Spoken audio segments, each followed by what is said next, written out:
აბაჩემი იყო რევოლუციონერი. ტელეგრაფიდან რო დაგერეგა, კგბ-ს ნებართვა გინდოდა. და ამან აფექტში მოკლა ცოლი. აი ეს ჩვენ თახო მითოლოგიური ისტორია ნამდვილი არ უყვარდა.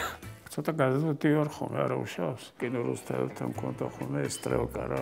დასწყის ცოტა დაგცინოდნენ, თუ კილო ქონდა ჩვენ ეს სოფლობი. საქართველოს როა სასტუმრო, იქ იყო დიდი რესტორანი და ოფიციანტებს მივყიდეთ ეს. 4 წელიწიხი.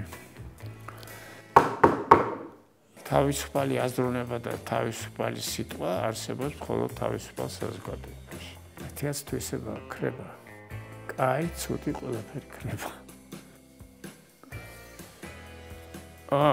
ეს რა არის, იცით?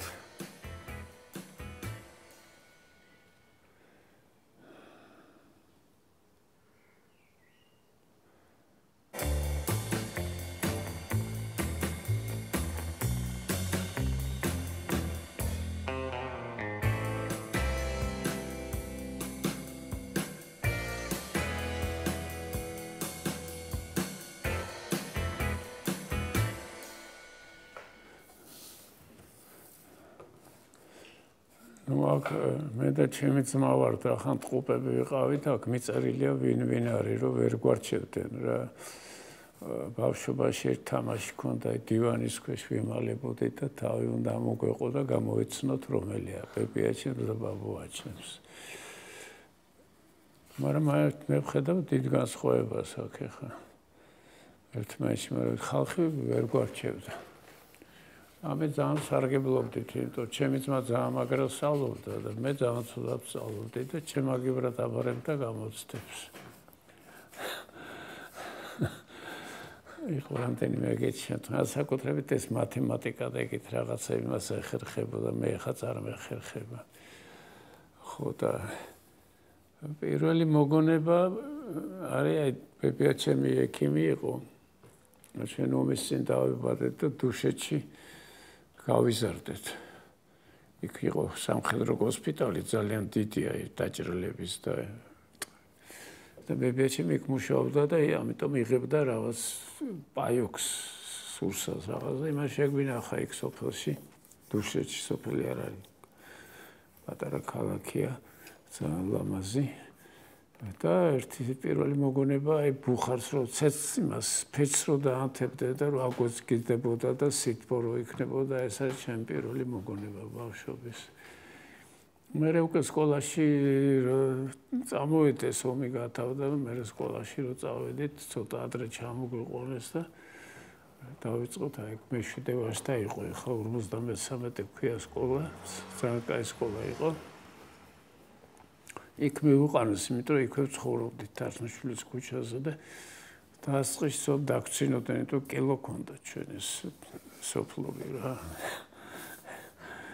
მე მოხდა ისეთი, რომ მე უკვე ისეთ სწავლობდი, რომ ბებიაჩემმა მეზობელი ყავდა სკოლის დირექტორი, მეორე ბებიას კალბატონი თამარა და თხოვა და სხვა სკოლაში გადამიყვანეს.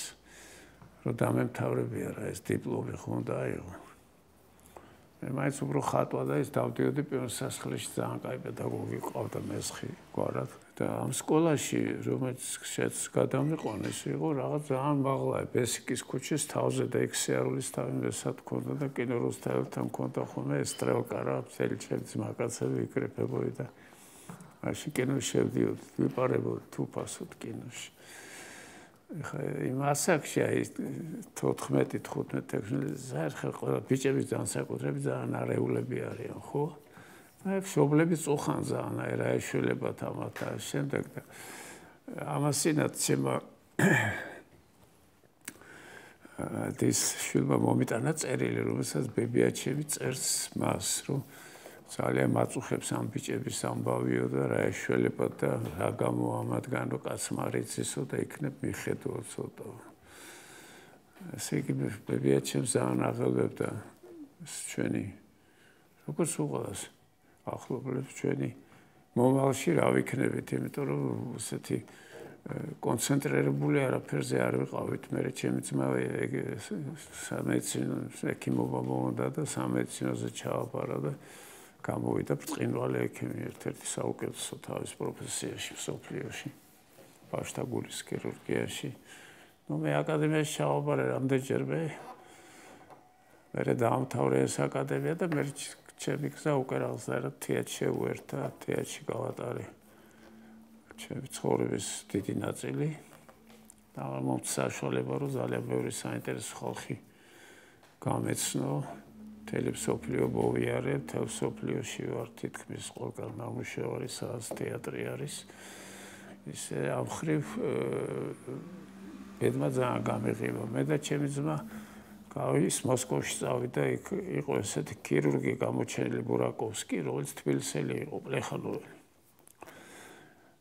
და ძალიან უყვარდა საქართველო და ჩემი ძმა რო წავიდა მოსკოვში ასპირანტურაში, იქ გახდა მე დოცენტი, პროფესორი, მე ესე და მე წავიდა გერმანიაში დაპატიჟეს და იქ გარდაიცვალა.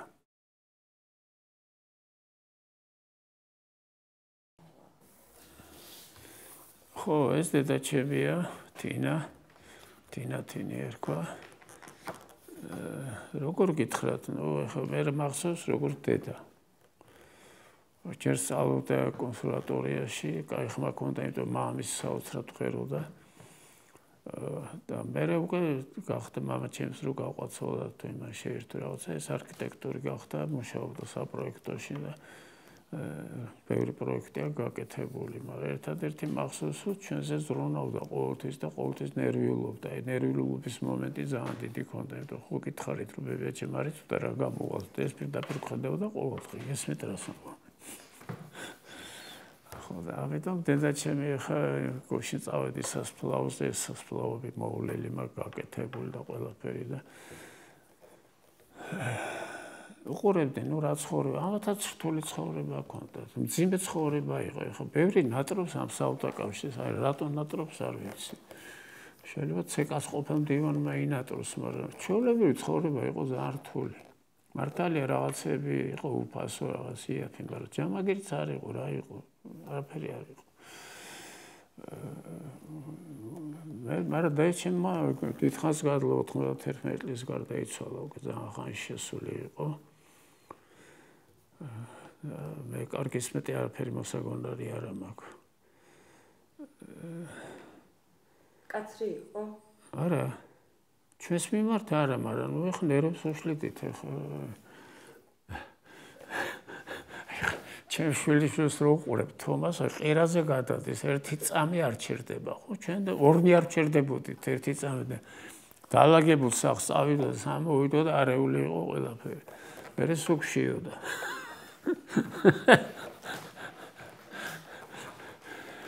ხო და არა ესე კაცრი და ჩვენთან ოჯახში არ იყო ეს დაჟჯა და რაღაცა. მე მყავდა ბიძა ფანტასტიკური გივი, მესხიშვილი, მამა ჩემის ძმა, რომელმაც ისწავლა საფრანგეთში, იყო ქიმიკოსი და იყო აი წვენების და ღვინის ძალიან დიდი სპეციალისტი. ჩამოვიდა ეს გივი, მე დაიჭირეს 4 წელი იჯდა, როგორც საფრანგეთის შპიონი რაღაცა, ნუ გადარჩა. ჩემზე აი ერთ-ერთი უდიდესი გავლენა მან მოახდინა აი ცხოვრების წესით, რომ არასდროს არ გაძალებდა რა შეურაცხყოფას არ გაძლევდა რომ მიხვიდოდი ყოველთვის გეფერებოდა ესენ ცალკე ცხოვრობდნენ. საერთოდ ჩვენ ცხოვრობდით ვერაზე, მაგრამ დავდიოდ ბებია ბაბუა ცხოვრობდა აი აქ იგოროყოს ქუჩა რო ქვია. ეხლა ძერჟინსკის ქუჩა, ეხლა იგოროყო ქვია. იგოროყო იყო ჩვენი კარის მეზობელი პატარა ოთახში ცხოვრობდა. ჩვენებიც ორი პატარა ოთახში ცხოვრობდნენ, საერთო სამზარეულო რაღაც საშინელი პირობები იყო, მაგრამ ესო იყო საინტერესო.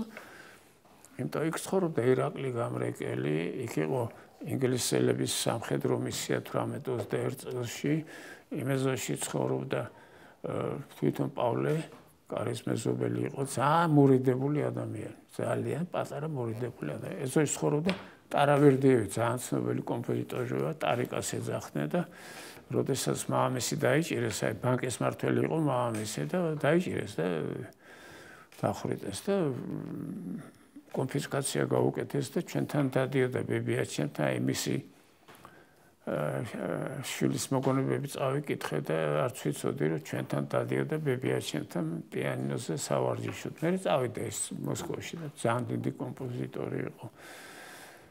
საინტერესო ეზო იყო ძალიან რა, ძალიან საინტერესო იყო. მე რა მოხდა 51 წელს იყო ბოლო გასახლება.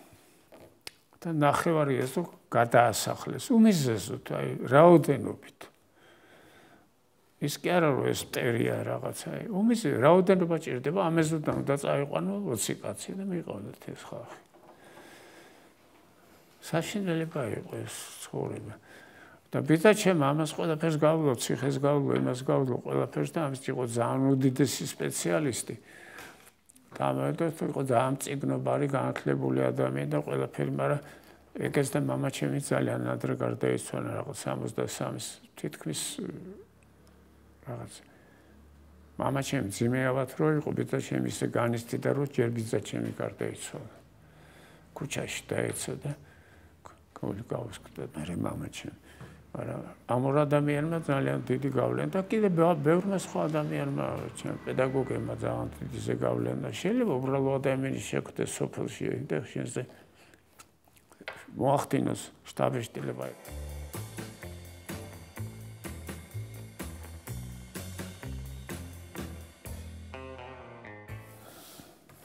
ეს მამაჩემი აქ ფოტოზე აქ დგას თვითონ აქ. ეს რესტორანია, ძალიან საინტერესო არქიტექტურა იყო იორზე, თბილისის შემოგარენში. დღეს რა დღეში არ ვიცი. დაანგრიეს არ დაანგრიეს. ჩვენთან ხო აი წარსულთან დამოკიდებულება არის ძალიან უმადური მე ვთვლი. ეს არ ეხება არტო მამაჩემის პროექტებს, ეს ეხება რაც ყინწვისის ანგელოზი.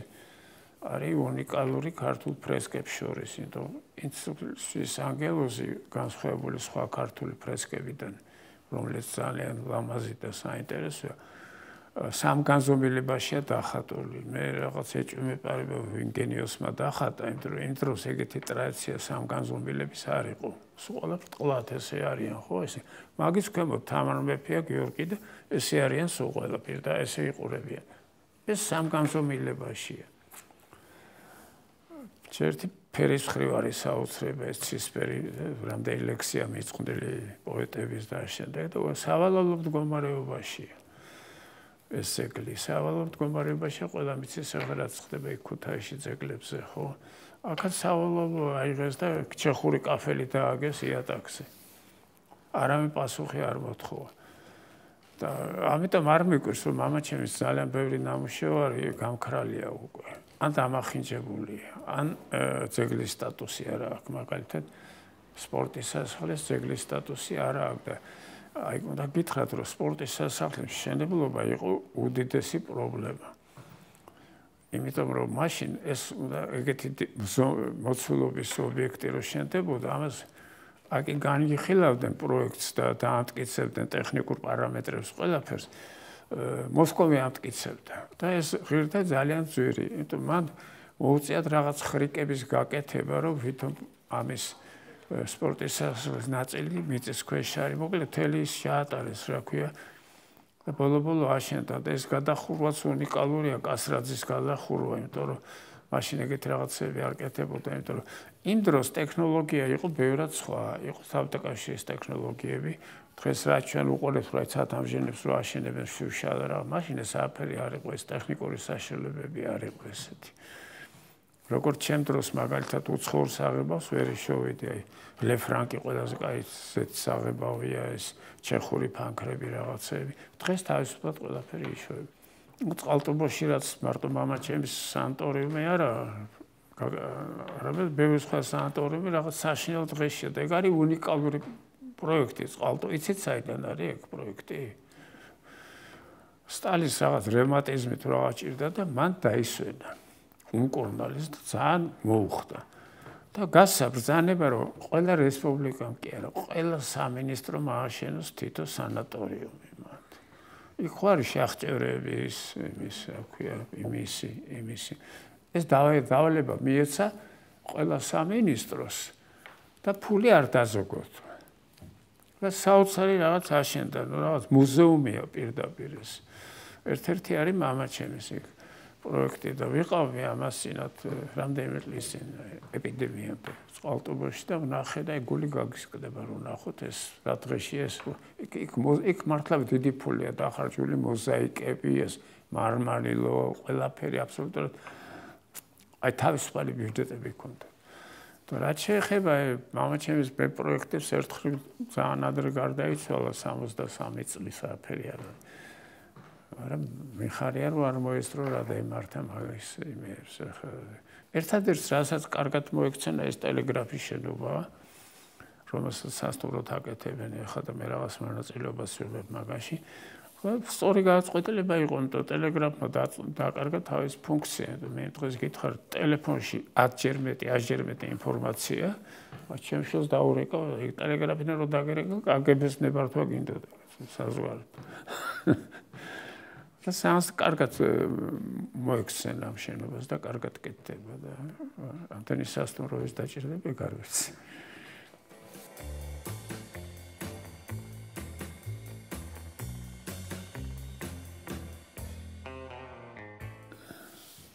ეს ბაბუაჩემი. ბაბუაჩემი იყო რევოლუციონერი. იმიტომ რომ ჯერ 1905 წელს აი რო იყო რევოლუციის პირველი ისინი სწავლობდა ოდესაში იურიდიულზე და გარიცხეს იქიდან ამ რევოლუციური იმის ჯგუფში მონაწილეობის და რაღაცით ძალიან ლამაზი კაცი იყო ახალგაზრდობაში ცისფერთვალება და ხარკოვის უნივერსიტეტი დაამთავრა იქ გადავიდა და იქ დაამთავრა მე რო ჩამოვიდა თბილისში დაიწყო ეს ადვოკატად მუშაობა და აქვს რამდენიმე გამორჩეული საქმეები აქვს ერთი იყო ეს აჭარლების საქმე რომელსაც დააბრალეს რაღაც აჯანყება და ეს ბაბუაჩემი იცავდა ეს რევოლუციამდე იყო და გაამართლა ესენი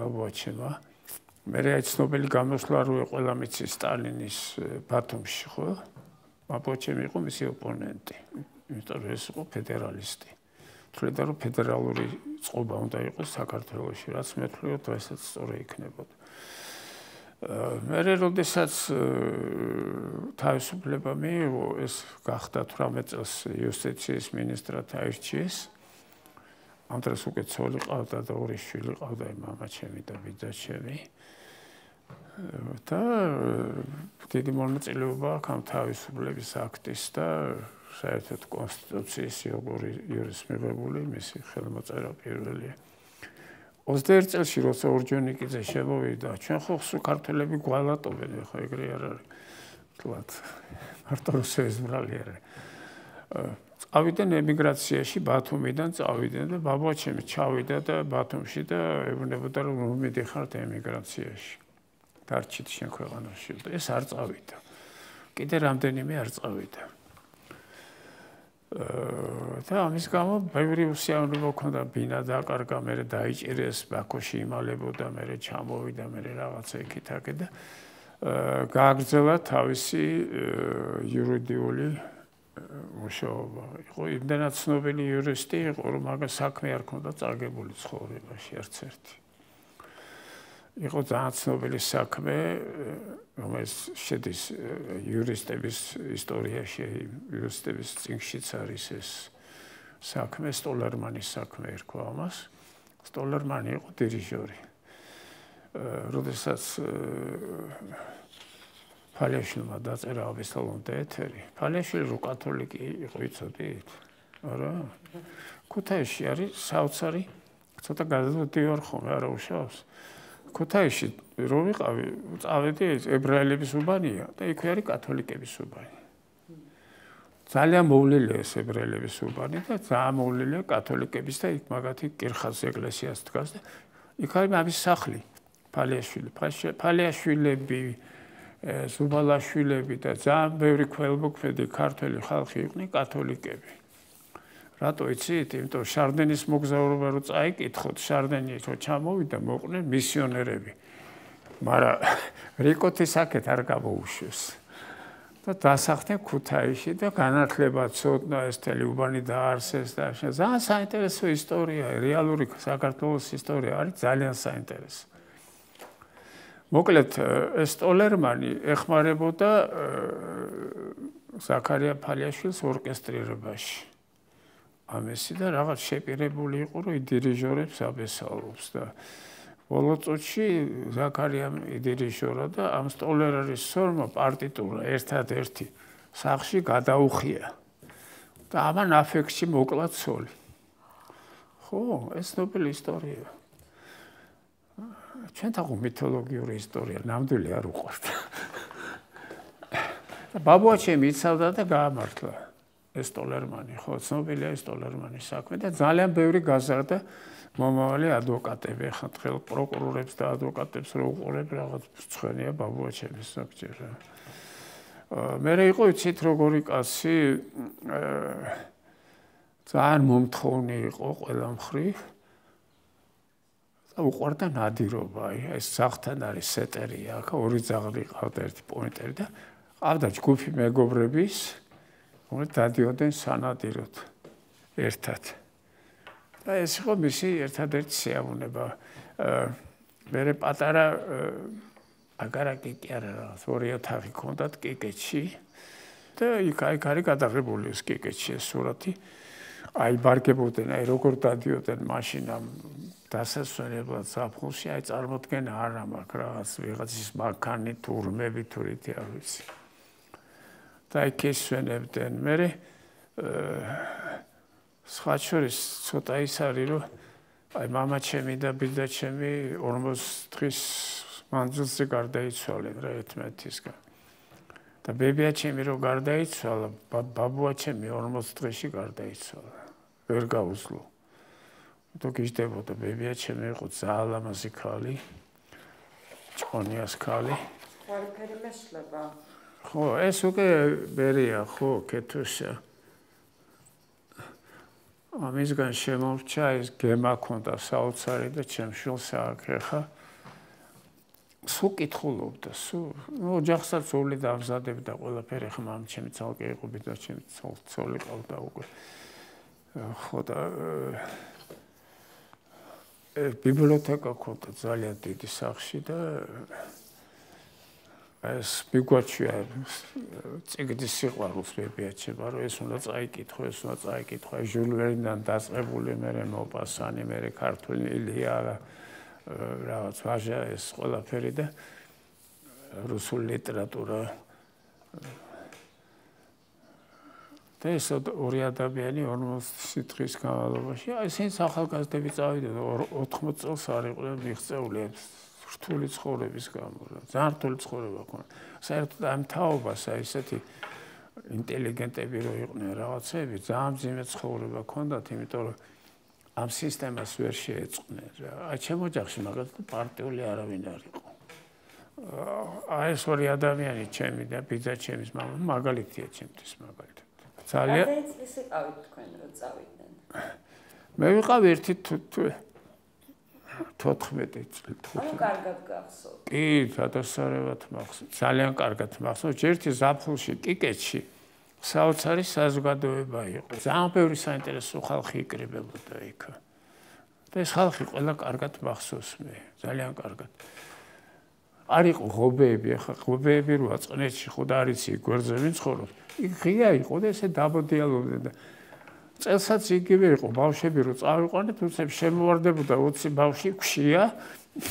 დააჭამო, მერე გარბოდნენ სხვაგან, იქ წყალი უნდათ, მერე საჭილას სხვაგან გარბიან. ეგეთი ბავშვობა ქონდა რა. მე თეატრს ვაწყობდი, თეატრი ქონდა, რაღაც ხაპრებს ვიგონებდით. საოცარი მოგონებება აქვს ამ პერიოდზე. ძალიან კარგი.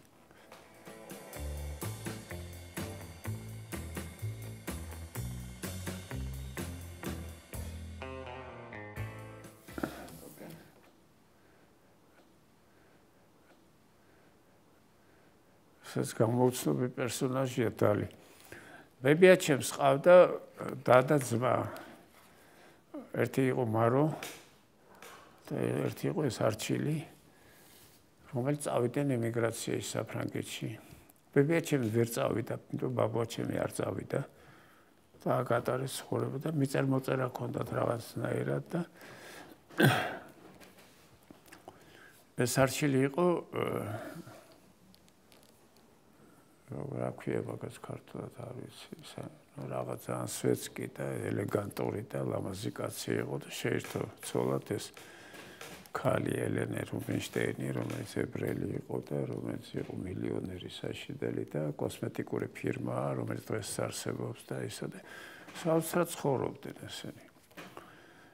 და ხშირად აი ომის პერიოდში და მე ეს ცოტა ადვილი იყო, ლენდ-ლიზი რო იყო, ეს დახმარება ხო? აგზავნი და ტყავის ამხელად ჩემოდნებს ბებია ჩემთან, რომელშიც იყო ტანისამოსი, ფეხსაცმელი, შემდეგ ყველაფერი და ჩემი დის ბიძაშვილის ნინას მეგობრები იყვნენ, გიორგი შენგელაია, გეიდარ ფალავანდიშვილი და ეგ საზოგადოება და ისინი ცნობდნენ ამ კოსტუმებს და იმებს და იყო ბევრი ფრაკები. ფრაკებს მეტი ჩემს მოვყიდით საქართველოს როა სასტუმრო, იქ იყო დიდი რესტორანი და ოფიციანტებს მივყიდეთ ეს. ფრაკში ვინ დადიოდა თბილისში.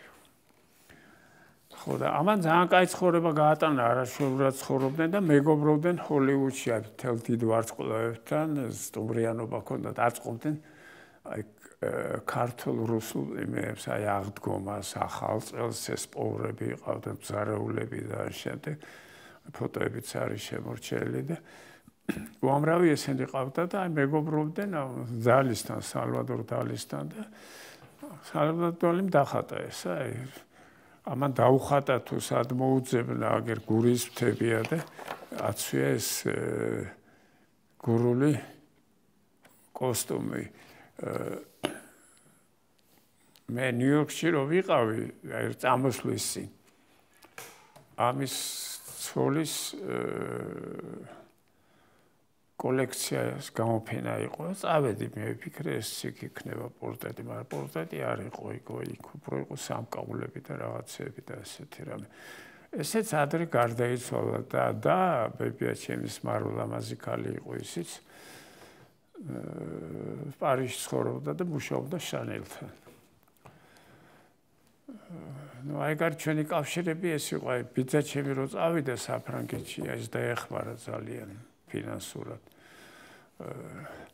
არჩილი და მე ვეუბნებოდნენ დარჩი და არ დარჩა დაბრუნდა საქართველოში და მიიღო რაც უნდა მიიღო 4 წელიწი.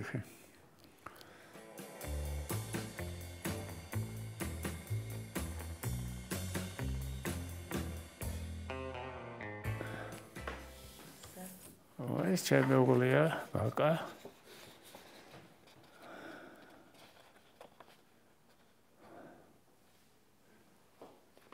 ძალიან საინტერესოა, ძალიან განათლებულია, ძალიან ესეთი ემოციურია, ლამაზი როა ხო ჩანს. და მთელი ცხოვრება უკვე თითქმის 50 წელი ერთად ვართ. არაჩვეულებრივი შვილები გვყავს. შვილებიც ჩვენ მაგალითზე გაიზარდნენ, აი შრომის მოყვარეობის და მუშაობის მაგალითზე. მე ჩვენ ძალიან უყვარს სტუმრები.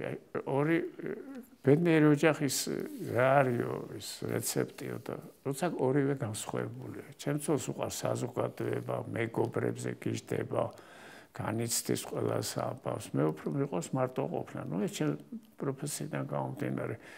აი ყოველთვის ეს მაგიდას ხო ხედავთ, ეს მაგიდა იშლება და აღდგომა ახალი წელია, ეხა წელს ეხა დაბადების დღე არ გადამიხდი არც მე არ ჩემცულს ამ სიტუაციაში, მაგრამ აღდგომას ვიხდით.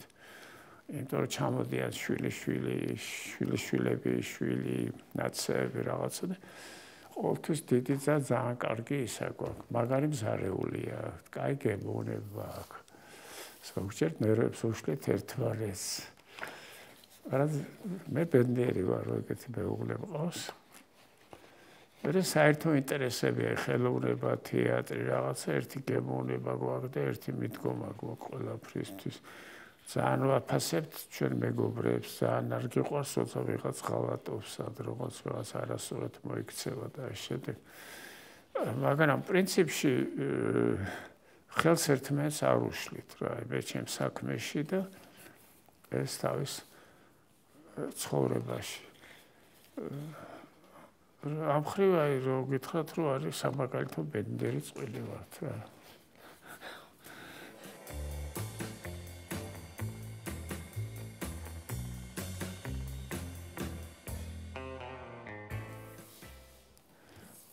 ეს უკვე ისტორია ეს სარცისტრი რო გავაკეთეთ მაშინ სტურვა ზენიტში იყო და ნიჭი ფეთქავდა მე მუშაობდი თეატრში და სპექტაკლის გაკეთება და რა მოვიფიქროთ რა მოვიფიქრო რო წავიკითხე ისეთი ჭრელი შემადგენლობა პიესაში ყველანაირი ხალხია მოსამართლე, მათხოვარი, აფერისტი, გაუპატიურება, იქ გაუპატიურებული ქალი, ვიღაცები, ჯარისკაცები, ვიღაც გლეხები ისინი და მასალას ეძიებ ყოველთვის მასალა უნდა მოიძიო პირველ რიგში, რომ საიდან რამე იდეა გაგიჩნდეს და იყო ეგეთი მხატვარი გაგარინი მე-19 საუკუნეში, რომელიც მოგზაურობდა საქართველოში და ძალიან ბევრი ნამუშევრები აქვს თბილისში, აი დარეყალას ციხეში და ერთ-ერთი ნამუშევარია თბილისის ბაზარი. მისი. და მაგან მომცა იდეა მის გაკეთების, იმიტომ რომ შემოვღობეთ ეს ფიცრები. ხო და იქ მუსულმანიც არის, აი ნახაც რო ნახავ იქ ეს არის ყველაერის ხალხია, ჩინოვნიკია, ევროპულ ტანესამოში, არის ქართულ ტანესამოში, არის სპარსულ ტანესამოში. ძალიან საინტერესო ნამუშევარი მთელი კვინტესენცია იმ დროინდელი ცხოვრების და გამოვიყენე იდეა და შევთავაზე და ამოვიდა და მე გიას გენიალური მუსიკა ამ სპექტაკლში, ხო? და დავარღვიეთ აი ბრეხტის მთელი ტრადიციული მიდგომა. ბრეხტი თვითონ რეფორმატორი იყო ძალიან დიდი, უდიდესი მე-20 საუკუნის. ეს დაირღვა აქ. იმიტომ ბრეხტის ნამუშევრები მათემატიკურად არის გათვლილი ყველა. მე წიგნი მაქვს ხელის სტუდენტებს ვაჩვენებ, ძალიან დიდი მხატვარი ყავს და თვითეული მიზანსცენა რაც ხდება, დახატული აქვს. და მე იმას იმეორებ. აქ უკვე წავიდა იმპროვიზაცია. და ეს გაჩნდა სპექტაკლი თავიდან რაღაცის გამოიწვია რაღაც შეშფოთება იქ ცოტა კულტურის სამეთრო გიას ვერი ტანტენ ყანჩას მე ისე არ ვიყავი მაგრამ მე მაყურებელი მოაწყდა ბილეთი არ იშოვებოდა ამ სპექტაკლზე მე მოიარა მთელი მსოფლიო ამ სპექტაკლს მე წავიდა მოსკოვში მე მივიღეთ სახელმწიფო პრემია ამ სპექტაკლს სხვა შორის იშვიათი შემთხვევა მე და ჩემი ძმას ორივე ეს გვაქვს სახელმწიფო პრემია მიღებული სხვა დარგში ტყუპებს რა იმას მეცინაში აქვს თავის გამოკვლევისთვის და მე ამ სპექტაკლში მაქვს მიღებული ტყუპებს ეგეთი ისტორია არ ვიცი საერთოდ ჯერ ჩემს ძმამ მიიღო ადრე და მე ამ სპექტაკლის საშუალებით გაგვიცნეს პეტერბურგი ჩამოვიდა აქ საქართველოს ედინბურგის ფესტივალზე ვიყავით და იქ იყო პეტერბურგი ნახა და მე რო ჩამოვიდა პეტერბურგი საქართველოში მაშინ მე მუშაობდი მიშა თუმანიშვილთან რომელიც უნიკალური პიროვნება იყო მე ეგეთი პიროვნება მეორე თეატრალურ საყვაროში არ შემხვედრი მაშინ მიშამ დადგა ზაფხულის ღამის სიზმარი და დონ ჟუანი რომელიც ორივე მე გავაფორმე და რო ნახა პეტერბურგი აღრთოვანებული დარჩა მისა რეკომენდაცია და პეტერბურგის რეკომენდაცია რა გინდა ფელინის რომ მოეცეს კინოში იგივე და სპექტაკლები წავიდნენ მოიარეს მთელი მსოფლიო სპექტაკლებმა მიშა სპექტაკლები და ამ სპექტაკლი და კიდე რიჩარდი იყო ამასთან წყვილში მოიარე მთელი მსოფლიო არ ვიცი ინგლისიდან ავსტრალიამდე რა სადარ დავდიოდით ასე რომ ეს აფიშა მე გავაკეთე რუსულ წარწერას რუსეთისთვის იყო გაკეთებული აფიშა დაიფეშდა იქიდია და ისეთი ჩხაბა ჯგუფია როგორც ეს თვითონ დეკორაცია რა ამ დეკორაციიდან არაფერი არ შემორჩა თითქმის შემორჩა ცხენი და შემორჩა ესეთი ეტლი და ფიცარი რომელიც დახრეტილი მე მგონი კახი შემოქონდა ხო, ისე თეატრი ისეთი რაღაცაა კინოსგან განსხვავებით, რომ აი რაც არ უნდა დიდი სახელი ქონდეთ, ამას დიდი სახელი ქართულ თეატრში არ ყოფილა, ხო? ახმეტელის მიერ. არაფერი არ რჩება. ახალგაზრდა თაობა მარც ის რა არის ახლა. ვიდეოზე რა ხო ვერ მიხვდები. მაგრამ საოცარი შემადგენლობა იყო, აქ იყო რამაზ ხიკვაძე. მე ვთქვი რომ ეგეთ მსახიობი ჩვენ არ ყოლია. ჩვენ მეხსიერებაში. მადრე ხორავა იყო, ის იყო, ისინი.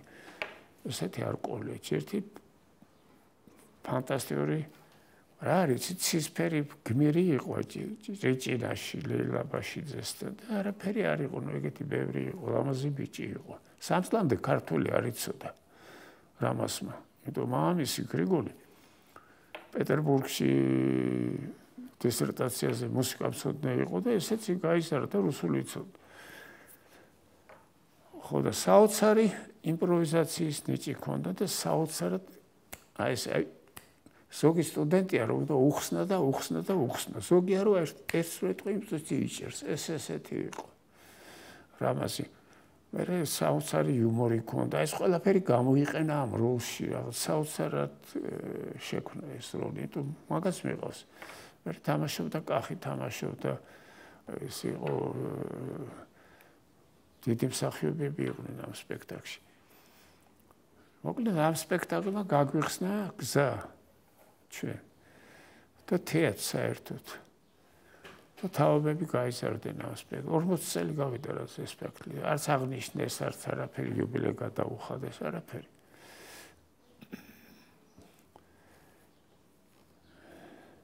მაგრამ ძალიან დიდი მოგონებაა რა. რა არის მთავარი მიზეზი, რატომაც თეატრი გიყვართ?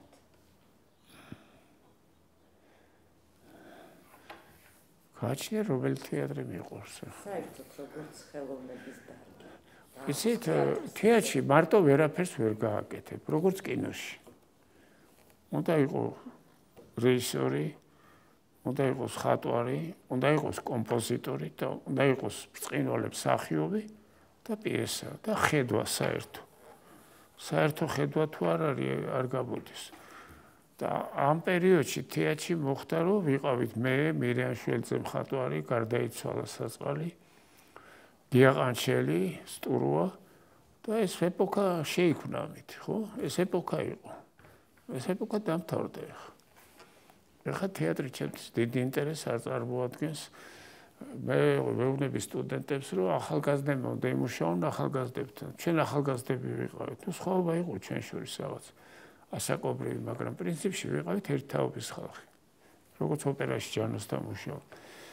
ახალგაზრდა მოძებნოს თავის ენაზე მოლაპარაკე ახალი იდეებიანი რეჟისორი. მოძებნოს ახალი დრამატურგია, ძველ დრამატურგია გააცოცხლოს, ხო, როგორ დადგავს შექსპირს, ხო, აქ მნიშვნელობა რა. და დღეს მე ესეთ თანახვედრობას, აი საინტერესო პიროვნებების ვერ ხედავ მე თეატრში.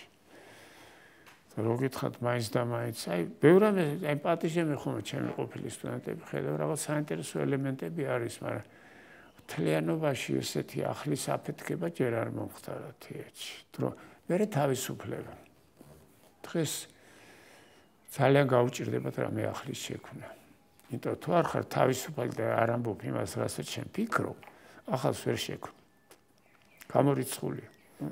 თავისუფალი აზროვნება და თავისუფალი სიტყვა არსებობს მხოლოდ თავისუფალ საზოგადოებაში.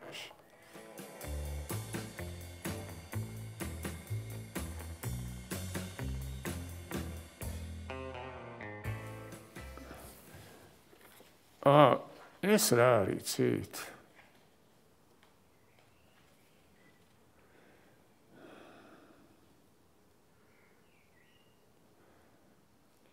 ეს არის გია ყანჩელის ოპერა, არს მუსიკა, რომელიც ჯანოს დროს დაიწყო, გიამ დაწერა ეს ოპერა, არს მუსიკა ძალიან საინტერესო იყო, დიდი ბავშვთა გუნდი მონაწილეობდა, მე იყო გასტროლებზეც იყო, გერმანიაშიც დავდგით და ეხლა ბონში არის 15-ში ამის პრემიერა, ახალი დადგმის გიასი. ჩვენთან ოპერის თეატრში ვერაფრით ვერ დავითანხმე, რომ თავიდან დაიდგათ, იმიტომ რომ ახალი სიტყვა მუსიკალურ საოპერო ენაში ეს გიას ოპერა. ვერაფრით ვერ დავითანხმეთ, მე ვიცი მიზეზები. იყო სტურვამ დადგა და ბრწყინვალე დადგმა იყო სხვა შორის, მაგრამ გაქრა. თეატრში ესება ქრება. კაი, ცუდი ყველაფერი ქრება. ერთი პლუსი, თუ სპექტაკლი ხო გამიკეთებია, ხა მაიკლ ჯორდანს კითხეს ამხელა, მე 3000 სროლა ვერ ჩავაგდეო.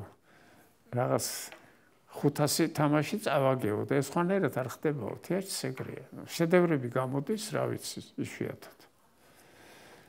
მაგრამ ისინი ქრებიან და ისიც ქრება, რა ქვია. წარმატებული და წარმატებელიც ესე. ეს გია ძალიან მეწოდება, ძალიან დაიტანჯა ცხოვრებაში ბოლოს, ავადმყოფობის გამო. ძალიან საინტერესო პიროვნება იყო. მე მგონი უდიდესია მსოფლიო დონის კომპოზიტორია გია. ჩვენ ეგეთი არ აყვავს, როგორც კლასიკურ დარგში, ისევე სიმღერები და ის საოცარია მაგისი, ხო? კინომუსიკა საოცარია. ეგეც ტანდემი იყო, ეგ და დანელი იყო, გია დანელია, ტანდემი იყო, მოძებნეს ერთმანეთი რა. ის იქ იყო, ეს აქ იყო. ხა ჩიტოკრიტოს გარეშე ვერ წარმოვიდგენ გიას ფილმს, ხო? და შემდეგ, ეს თანხმედრები ძალიან იშვიათია. იყო ეგეთი დიდი რეჟისორი ლუბიმოვი, ტანგაკის თეატრში და იმის მხატვარი იყო ბაროვსკი, რომელიც კიევიდან იყო და მათი თანხმედრა მოხდა, მაგრამ მოხდა. ეს ბაროვსკი იყო ჩემი ძალიან ახლო მეგობარი. გარდაიცვალა ეგეც. გენიოსი იყო, ელემენტარულად და მოხდა თანხმედრა და მთელი ეპოქა შექმნეს იმ თეატრში. როცა ერთი გარდაიცვალა და ეს წავიდა, ეს თეატრი გაქრა, აღარ არის. აქაც იგივე. ჩვენთან ერთი თეატრი იყო, რუსთაველის თეატრი, მარჯანიშვილის თეატრი იყო, უფრო მსახიობების თეატრი. კვანტალიანი, გენიალური სესილია თაყაიშვილი, გენიალური ფერი კვანჯაფარიძე, ჟორჟოლიანი, გენიალური მსახიობი იყო, მაგრამ რეჟისორა ახმეტელის მის მარჯანიშვილის მერე მაგათ დიდი არ ყოლიათ. სამწუხაროდ. სტურვაზე ლაპარაკი არ გინდათ როგორც. რაზე? როგორც სტურვაზე. არა, ლაპარაკი ახლა მე არაფერს არ ვწერ როგორც სტურვაზე. ჩემი აზრი მაქვს ძალიან მყარად ჩამოყალიბებული, მაგრამ მე არ მინდა ფართო საზოგადოება ჩემი აზრი იცოდეს.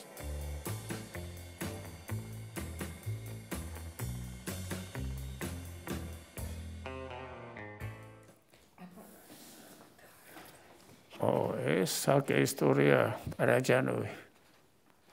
ეს არის ჩემ სახელოსნოში გადაღებული, როცა სახელოსნო მივიღე, ეს კიბე გამიკეთა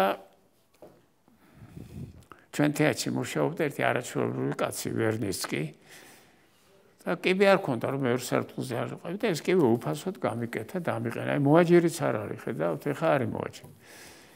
და აქეთ არის ჩემი სახელოსნო ორი ოთახია და ეს ეზოა, რომელიც მაშინ არ იყო არაფერი, ამ ეზოში აი მეგობარი მყავდა საოცარი იურა გეგეშიძე, მხატვარი, ძალიან კაი მხატვარი. მე მიშასთან მუშაობდა თუმანიშვილთან. და ეს ეზო ჩვენ დავრგით, მოვაწყეთ, ეხლა რო ნახოთ, აყვავებულია ვარდები, ყავის იქ პროწეული, რა ვიცი ყველაფერი, მაგრამ მაშინ არაფერი არ იყო, აი ახალგაზრდები და სერგო მოდიოდა ხოლმე. ძალიან უბრალოდ ეცვა, ეს პერანგი რაღაც ფხაკუნებს გაშლილი შარვაი და ფლოსტებში ან რაღაცეებში დადიოდა. მარტო ცხოვრობდა, იქ გვერდზე დაცხოვრობდა და ყველაფრისგან აწყობდა წარმოდგენას. აი იმ დღეს მოგიყევით სიძე გარდაეცვალა, მაგრამ ჟორა პარიკმახერი, ეს გამხდარი აყლაყუდა სომეხი იყო. ისე მოურთო ყიპო, რომ აი გეგონებოდათ პრინც უელსკია კუბოში რა, ყვავილები, რაღაცეები ისინი. მერე სტუმრები რომ მოდიოდნენ, ძალიან ბევრი სტუმრები ყავდა, მარშილო მასტროიანი და ტენენო გუერა და იცოდა როგორ შეხვედრო და მოეწყო ეს ყველაფერი. ისა და ძალიან ბევრი ხალხს ეხმარებოდა. როგორც ფინანსურად, იმიტომ რომ სამყველაფერი არ ქონდა. რუსია ჩემი ცოლი ვიგზავნე და სააღდგომოთან ახალწელს გოც, პულმარის რაღაცას ანაკ მოყავდა თავის სტუმრები და თან სტუმრების მოყვანა იცოდა მოულოდნელად. ისე კი არა წინასწარ ტელეფონი არ ქონდა. საერთოდ. მაშინ მობილური არ იყო. მოდიოდნენ და откройте дверь ყიროთ. საყვარელი კაცი იყო და რო გარდაიცვალა ძალიან ცუდი დრო იყო. შეტრიონი არეულობა და ერთი ამბავი. მივედი სამინისტროში. არ მინდა მინისტრის გვარი ვახსენო. არ მინდა, იმიტომ რაღაც რენომე აქვს და ის. ვთქვი, იქნებ გაუფრთხილდეთ ამ სერგოს იმას დალუქოთ რაღაც. ეხა მაგის დრო არისო. ჩამოვიდნენ სომხები, ჭკვიანები, ყველაფერი გაიტანეს. სულ ყველაფერი წაიღეს, იქ ფრესკა იყო კელზე, ის ჩამოხსნეს, წაიღეს ერევანში. ჩვენ არეულობა ქონდა ქვეყანაში საშინელი, ჩვენ უკვე მემზადებოდით წასვლად. მერე წავედი და იმ სახლში ვინ ცხოვრობს, რა ცხოვრობს, მაგრამ რაღა პარაჯანოვი გოგებაშვილის სახლი რო ნახოთ რა დღეში ან ილიას მეუღლის სახლი რო ნახოთ და ბევრი სხვა ქართველის სახლი გამორჩეული ხალხის. ხო და მერე რო ვაბრუნდი ამ ბოლო წლებში რა ხო პარაჯანოვი ისე მევთხარი არაფერი აღარ არის ამ პარაჯანოვის და რა ქუჩას დავარქვათო მაგის სახელიო და რაღაც ქუჩას კი არა შესახვევში ცხოვრობდა და მიაკრეს რაღაცა და მერე ამერიკის სამინისტროდან რომ მუზეუმის გაკეთება გვინდაო პარაჯანოვის ხა გაახსენდათ სადა ძველი კინოსტუდია ხო გადასცეს ახლა და იქ რაღაც კულტურის ცენტრი და რაღაცები კეთდება. და იქო და წავედი მე არქიტექტორი და ჩემი ასისტენტი გადავიღეთ ავზომეთ ყველაფერი ამ ხელა მაკეტი გავაკეთე როგორი შეიძლება გაკეთება მაგის ნამუშევრები და საინტერესო შეიძლება და მოფიქრება ამისი. და ეს მედოეს მაკეტი გავიდა 1 თვე, 2 თვე, 3 თვე, 4 თვე და მე ეს არქიტექტორი შემხდა და მე ვთქვი რა ხდება კი არა ჩვენ და ჩაგძერეს პოლიტიკურად. ჩვენთან ხო თავი კი არ არის რომ ჭკვიანი ხარ ნიჭიერი განთე ერთგული რო ხარ ეგ არის თავი და ხა მე არ ვარ არავის ერთგული არც ამათი არც იმათი. მოლი ჩაიშალა ეს ამბე არავითარი მუზეუმი მაგისი არ კეთდება და ძალიან ბევრი ხალხს აინტერესებს. ადამიანი თავის ცხოვრებით, თავის ზართული ბიოგრაფიით, საიდან ესეც უცნაური ფენომენია, ჩვეულებრივ სომხურ ოჯახში დაიბადა, საიდან ეგეთი სომხების გემოვნება ჩვენ უარყოფითად ვახასიათებთ, მაგრამ ამის გემოვნების კაცი მე მეორე არ შემხედრი.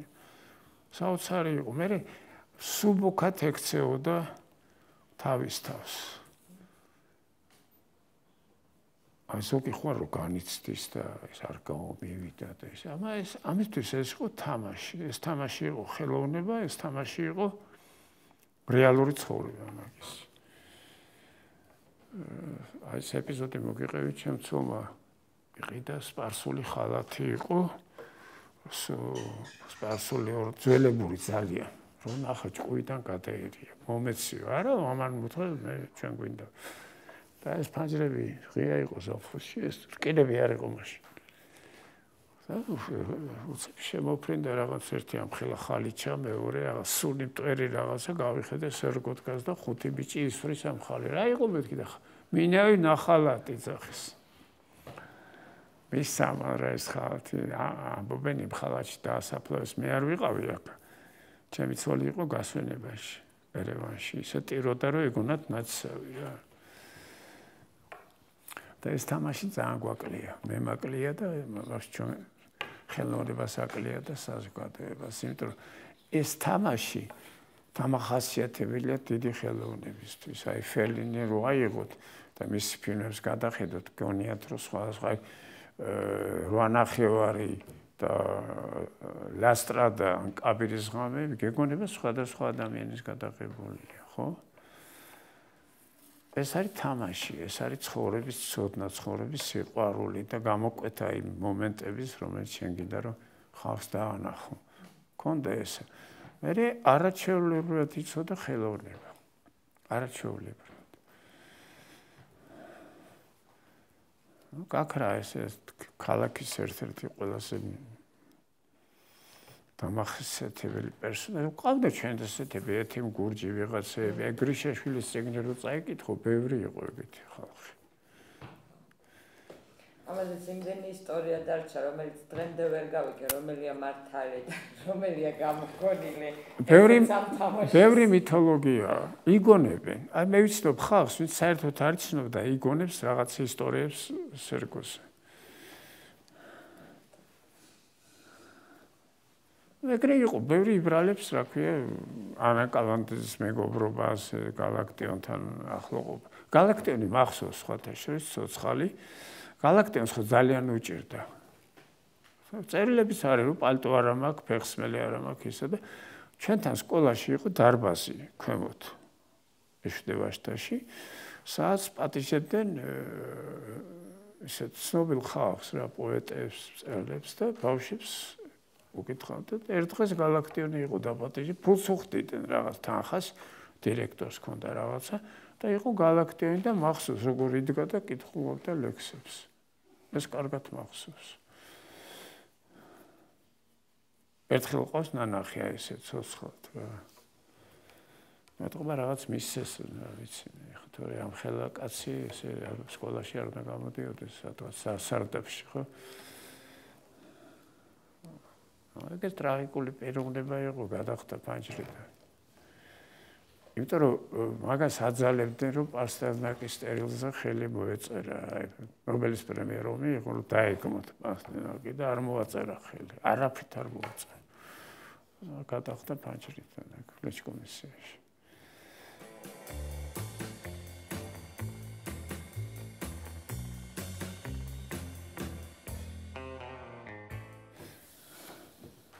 ჩემი ავტოპორტრეტია სტუდენტობის დროს დავხატე. ეს ჩემმა შვილმა დამხატა ქეთუთა მამა. ეს რეზო გაბრიაძის დახატული ვარ, ეს რეზო ჩქარა ხატავდა ეს. და მაჩუკა იქ მიდევს. ეს პარაჯანოვის დახატულია, მაგრამ გევარ სომეხს, ამხელად ხვერი დამეხატა ახლა. და დაიწერა ხუთიანი აქ, რომ ასეთი მაგრა დავხატე ხუთიანია. ესე ძალიან ჩქარა ხატავდა, აი რომ ვაქვთ ყალბი მაგის ნამუშევრები, ხვდები რომ ძალიან ისე არის გაკეთებული, აი დაждდა და დიდხანს ვერ შეისწავლა მაგის ტექნოლოგია, აი ჩანახატებს რო ხედავ, აი მაგალითად დიდი მხატვრების, აი დეგასი არის ძალიან ჩქარი ჩანახატი. სეზანის ჩანახატს რო ხედავ, ან ვან გოგის ძალიან ეთყობა ბევრი შრომა ჩადებული და ეს ერგო ვერ მიხვდე როგორ აკეთებდა ამას. ხო და აი ეს არის რა რაც ისტორიაა, რო ამ ოთხიდან ყველაზე თქვენ რომელი ხართ? არც ერთი. არ ვიცი, ვერა ვიცი. ხსერგო ესე მხედავდა, ეს რეზო ესე მხედავდა, ჩემი შვილი პატარა იყო და ესე დამინახა, მე ჩემი პორტრეტი დავხატე და ცოტა უფრო გევარ ახალგაზრდობაში. მე ოთხივე მომწონს.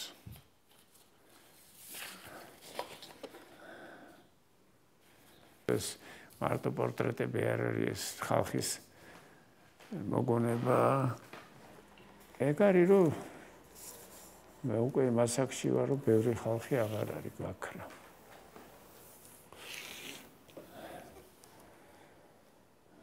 წინაპრებზე არ მომბა ჩემ თაობის არაჩვეულებრივი ხალხი.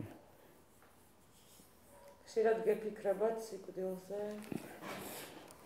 მითხარით ადამიანი მე სიკვდილზე არ ფიქრობს, ერთი შეიძლება ახალგაზრდობაში არ ფიქრობ და არც აქ უყურებთ, მაგრამ ასაკში რო შედიხარ და ხედავ როგორ წავიდა, ეხლა ზოგიერთ ჩემი ახლო მეგობარი ძალიან ისე წავიდა, რომ თავზე ვადეკი რო მიდიოდა.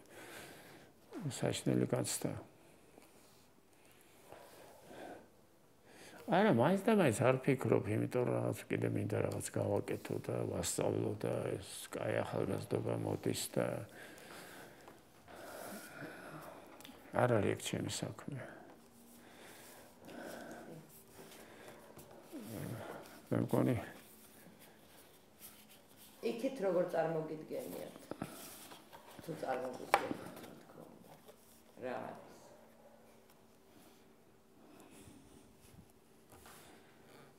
არის კოსმოსი არის რა არის და შეიძლება იქ არის 3-4 და ჯოჯოხეთი მაგრამ სად არის კაცმა არის ის ჩვენ რომ მოგდეს იქ რაღაც ვარსკვლავიდან სიგნალი გამოშვებულია რამდენიმე მილიარდი წლის წინათ ეხა კი არა რა ვიცი რა ხდება